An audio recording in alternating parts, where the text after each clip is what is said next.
আপনারা জানেন বাংলাদেশের প্রান্তিক জনপদ থেকে শুরু করে পৃথিবীর বিভিন্ন প্রান্তে ঠিক এই মুহূর্তে কি ঘটছে তা নিয়ে আয়োজন এখন চারদিক। পুরো আয়োজনে আপনাদের সঙ্গে আছি মুজাহিদ শুভ। ক্ষমতায় গেলে দুর্নীতি দমন এবং আইন শৃঙ্খলা পরিস্থিতি ঠিক করাই হবে বিএনপির প্রধান কাজ। শেষ দিনের নির্বাচনী জনসভায় এ কথা বললেন দলটির চেয়ারম্যান তারেক রহমান। শেষ দিনে ঢাকায় ৮টি নির্বাচনী জনসভায় যোগ দেন তারেক রহমান। বলেন, আইন শৃঙ্খলা ও জননিরাপত্তা নিশ্চিত করাই বিএনপির অগ্রাধিকার। মুক্তিযোদ্ধা ও জুলাই শহীদদের কাঙ্ক্ষিত দেশ গঠনের নির্বাচন এটি। নির্বাচন নিয়ে একটি মহল ষড়যন্ত্র করছে অভিযোগ করে সবাইকে সতর্ক থাকার আহ্বান জানান তিনি। তারেক রহমান বলেন, বিএনপি বারবার সংকট থেকে দেশকে উদ্ধার করেছে।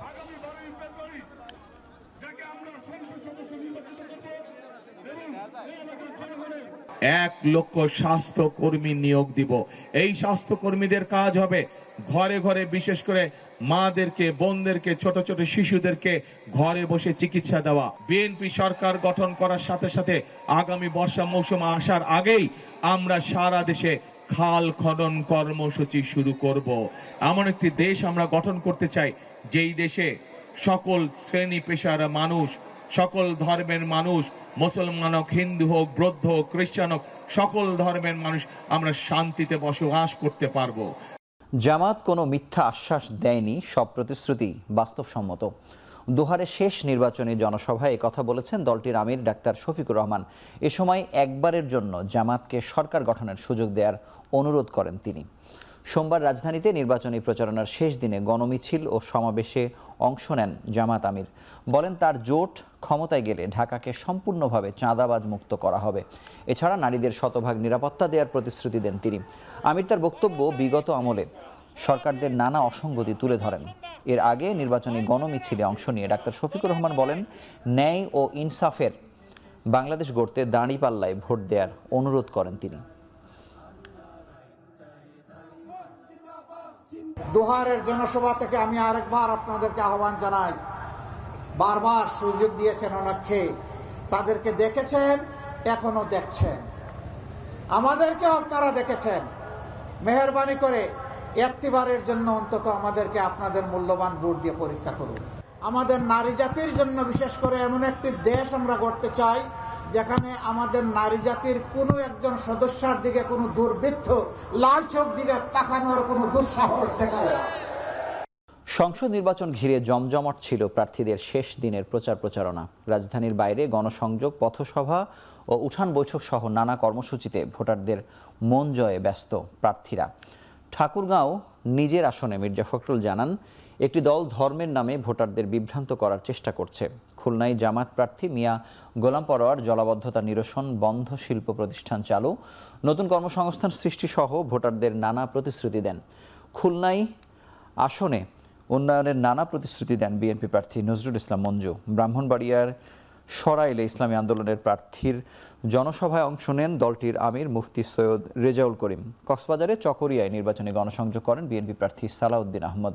চট্টগ্রাম ৭ আসনের বিএনপি প্রার্থী হুম্মাম কাদের চৌধুরী সন্ত্রাস দমন, মাদক রোধ ও বালু সিন্ডিকেটের বিরুদ্ধে শক্ত অবস্থান গড়ে তোলার প্রতিশ্রুতি দেন। একটা দল তারা ধর্মের নামে মানুষকে বিভ্রান্ত করার চেষ্টা করছে। তারা বলতে শুরু করছে যে দাঁড়িপাল্লাকে ভোট দিলেন, ভোটের রেজাল্ট না পাওয়া পর্যন্ত সকলকে জাগ্রত সৈনিকের ভূমিকা পালন করতে হবে। চোখ কান খোলা রাখতে হবে। আমাদের সাথে যারা নির্বাচন করছে তারা দৃশ্যমান শক্তি নয়। ৫ আগস্টের অভ্যুত্থানের পরে মামলাবাজি হয়েছে, খুব মিথ্যা মামলা হচ্ছে অজস্র। ওই মামলার ভয় দেখানো হয়, মামলা ভয় দেখিয়ে বলে যদি ঠিক মতো ভোটটা দাও তাহলে আরও মামলা দেব।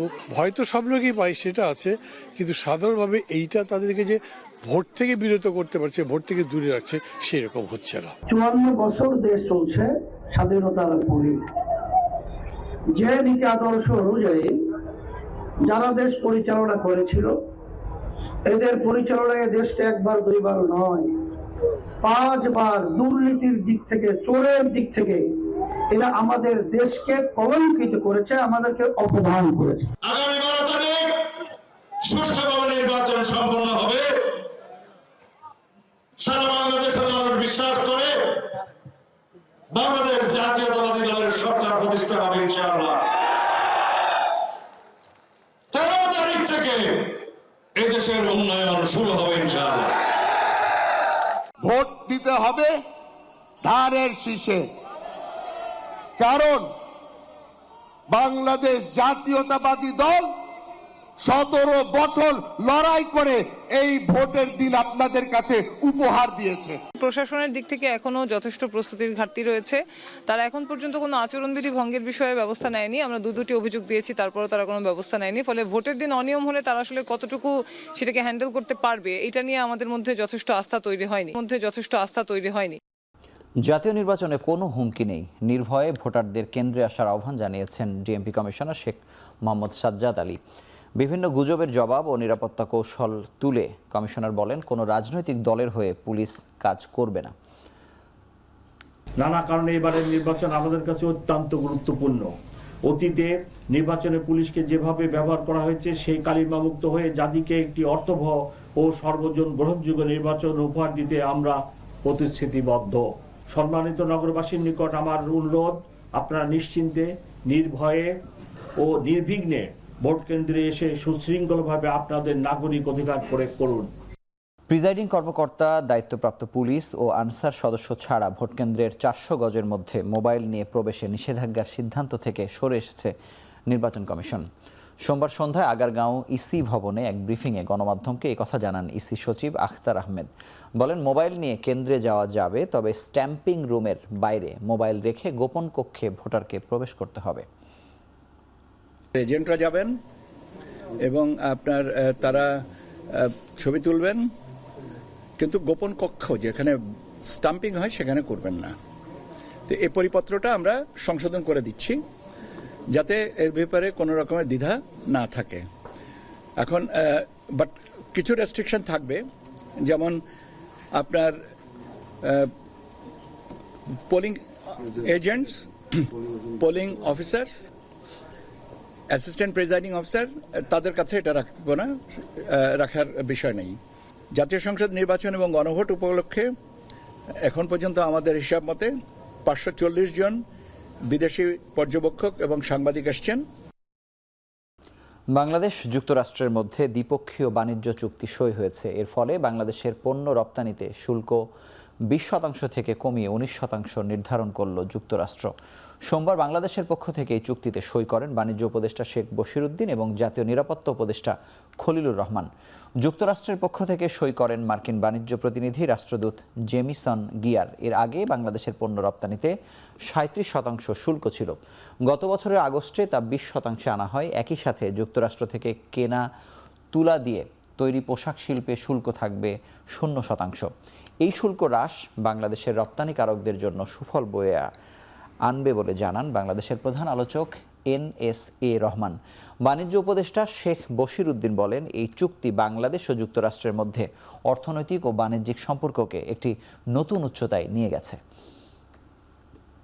কক্সবাজারে আকিজ এগ্রো ফিড লিমিটেডের 2 দিনের বার্ষিক সেলস কনফারেন্স অনুষ্ঠিত হয়েছে। সুপারহিট সেলস মিট শীর্ষক এই সম্মেলনে সারা দেশ থেকে আগত প্রায় 250 জন বিক্রয় প্রতিনিধি অংশ নেন।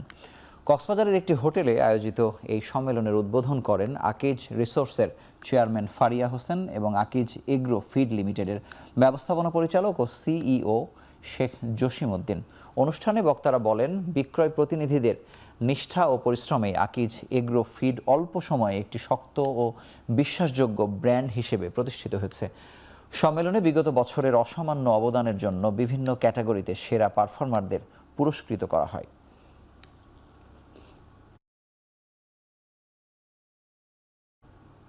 শেষ করছি এখন চারদিক। সঙ্গে থাকার জন্য ধন্যবাদ। শুভরাত্রি।